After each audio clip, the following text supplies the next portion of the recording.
Sir உங்கள பத்தி கொஞ்சம் அறிமுகப்படுத்திங்க சார். விழுப்புரம் மாவட்டம் ம்.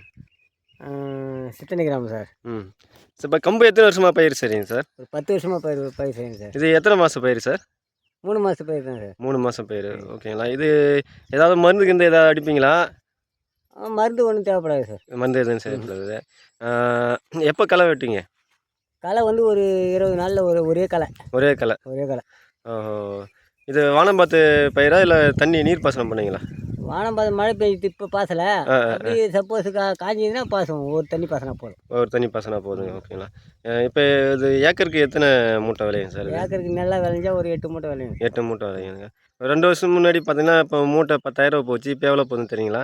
இப்போலாம் அது மகசூல் கம்மியாக இருந்தது, அப்போ விலை போச்சு. இப்போ கொஞ்சம் ஒரு 5000 6000 போகும். அப்படி தான் போகும். ஓஹோ!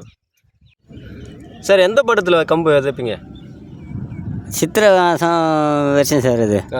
சித்திரையில் வரிச்சு இப்போ ஆடியில் ஒரு 15 தேதிக்கு மேலே அறுத்துருவோம்.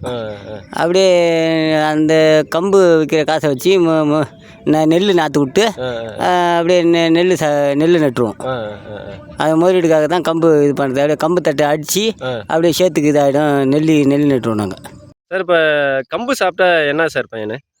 கம்பு சாப்பிட்டா வந்து உடம்புக்கு நல்லது. அந்த காலத்தில் சாப்பிட்டாங்க, நல்லா இருந்தாங்க மனுஷன். சுகர் பிபி அது அனைத்தும் வராது. நல்லா இருக்கும் உடம்பு. சரிங்க சார், சரிங்க சார்.